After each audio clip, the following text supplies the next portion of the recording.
Hi, this video is about AI implementation ideas. My name is David Hood, and I'm CEO of 42 Robots AI, where we help organizations implement AI. There is a lot of different opportunities, a lot of hand-waving going on, a lot of dismissing of things, and so I'm going to try to cut through the noise to very practical, what can you actually do today with this technology, and how do you go about finding those opportunities and implementing on them. So just some quick, broad guidance. Most of this is just centered around knowledge work.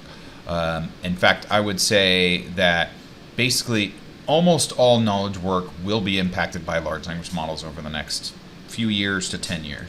And the people and organizations that dismiss AI, specifically large language models, will be beat out by the people and organizations that embrace it.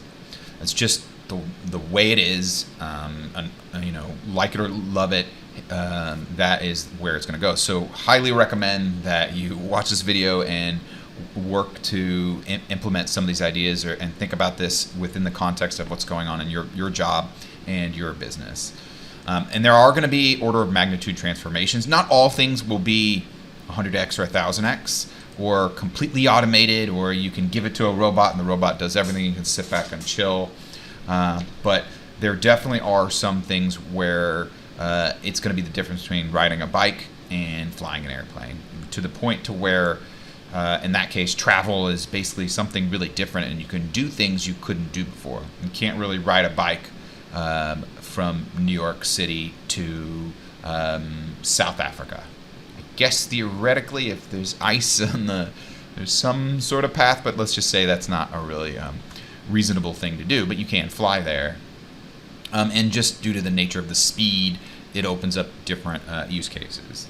Also consider that there are systems costs to adding AI. So I'm not going to say that it's just all good in all the ways and that there aren't going to be substantial costs in certain areas. With any new technology to implement and get the value out of it, there does need to be work and costs and money.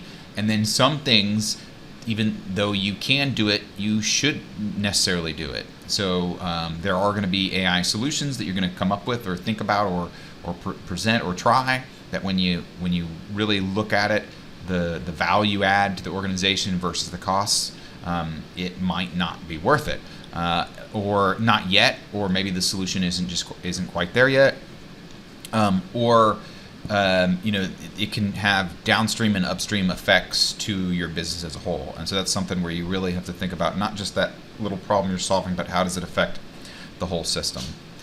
Really, really critical distinction here. Almost everybody is thinking about AI solutions in terms of chatbots, or let's say like a model, where the model is the solution or the chatbot is the solution. This is where people think they check the AI box by getting Microsoft Copilot. You don't, spoiler alert, versus actually building a solution that is essentially software that has LLMs, uses tools within it. I'll explain this in a little bit when we get to the AI agents, doing that properly. Because this is a huge, huge distinction. If you are just looking at it like this, you're only operating in less than 1% of the solution space versus this. And it's just a completely different dynamic, even though virtually everyone right now, even AI experts, are operating in this space.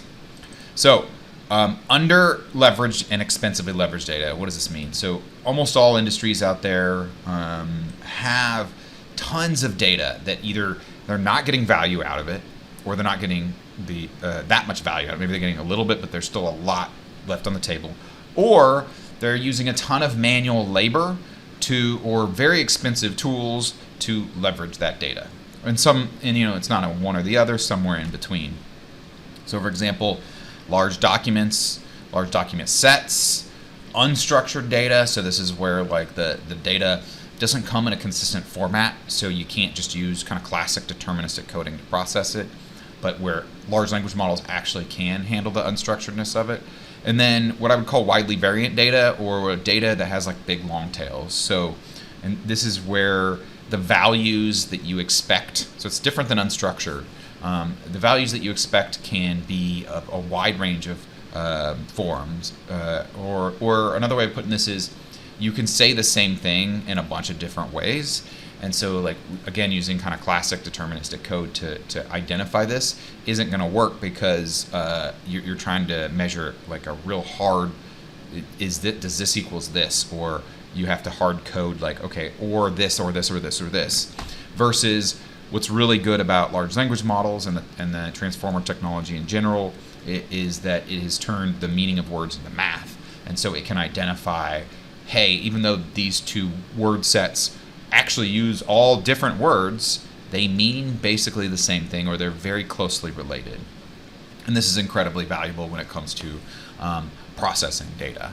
There's a lot more here that I'm kind of glossing over, but just know that if you have a lot of data, there's a really good chance that you have a lot of opportunity to leverage it better.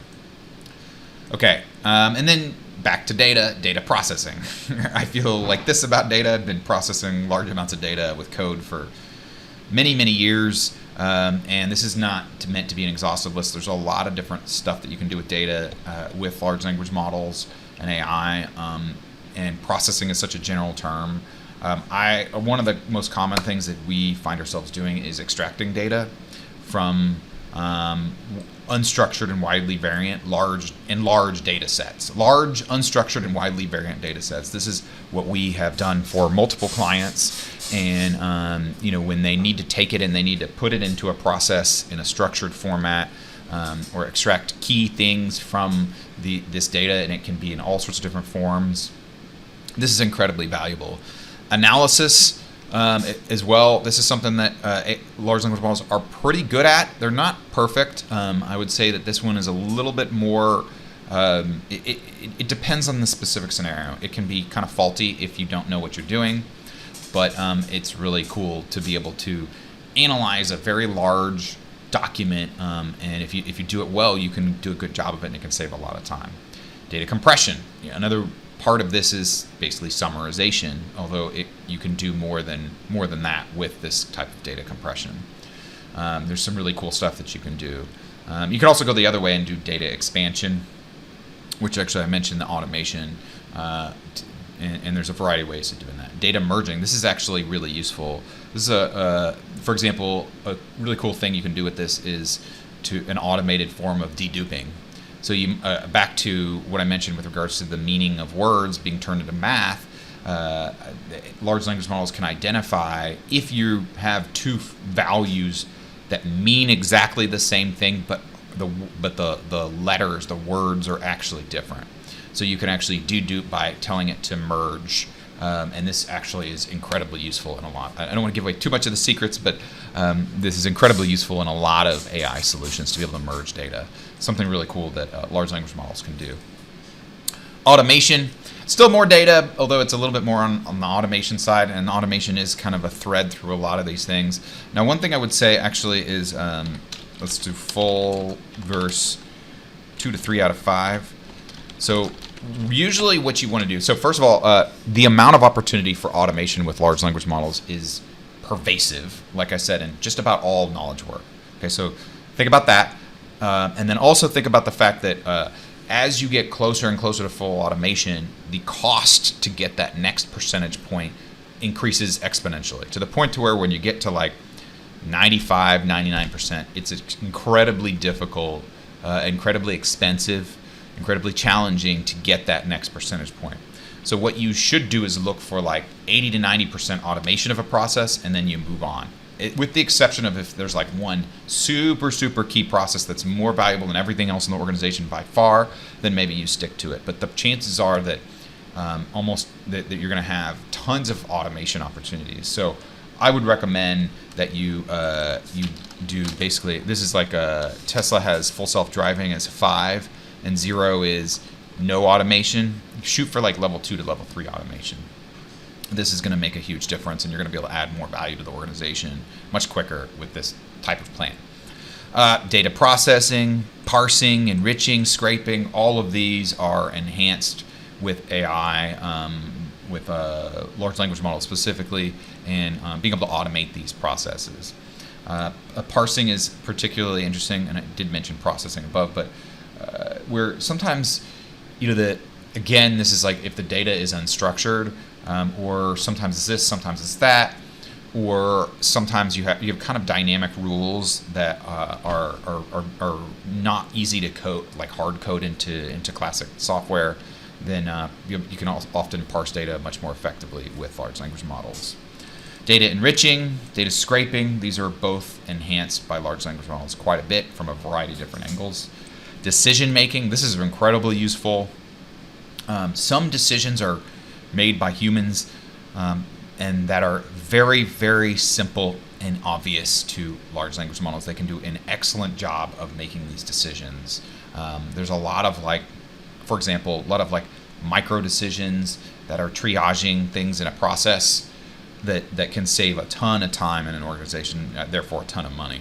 Now this is kind of like a not so much automation as it is seeding work. So you get so somebody starts from a blank slate versus starting with like a template or that is dynamic to their situation or the problem they're trying to solve in that moment.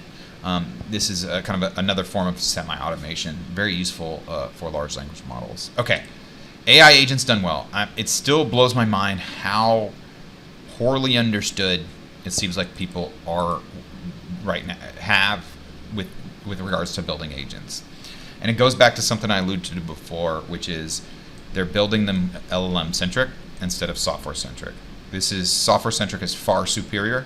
And you run into all sorts of problems. And this is the reason why a lot of people say, oh, agents aren't very good. Well, because you're doing it wrong. Here's another way of looking at it. LLM as an OS, where they put the LLM at the center, and it kind of decides where everything goes, versus using LLMs as tools to solve problems you couldn't otherwise solve within software, basically. What you end up with these two things is you end up trying to shove as much of the solution into the LLM as possible, which decreases reliability, and it makes it that much harder to get as you get closer to full automation. It makes it much, much harder. You end up playing whack-a-mole, and as you get closer to solving one, and you try to solve this problem, some of the problems you had solved before become not as well solved. Versus when you're doing a software-centric approach, you can pull as much of the solution out of the LLM as possible, and therefore get way more reliability, speed, cost benefits, and just overall, this is just far superior. But it's not as interesting or as fun, and it doesn't treat them as magic boxes. It doesn't treat GPT-5 or GPT-4 or whatever as like the solution, and so it doesn't feel as clever, even though it is much, much more practical. Anyway, if you would like help implementing your AI ideas, then give us a call or click the link below. If you like this video, please like it. If you have any comments or thoughts on it, please leave a comment below. Thank you very much. Have a great day. Bye.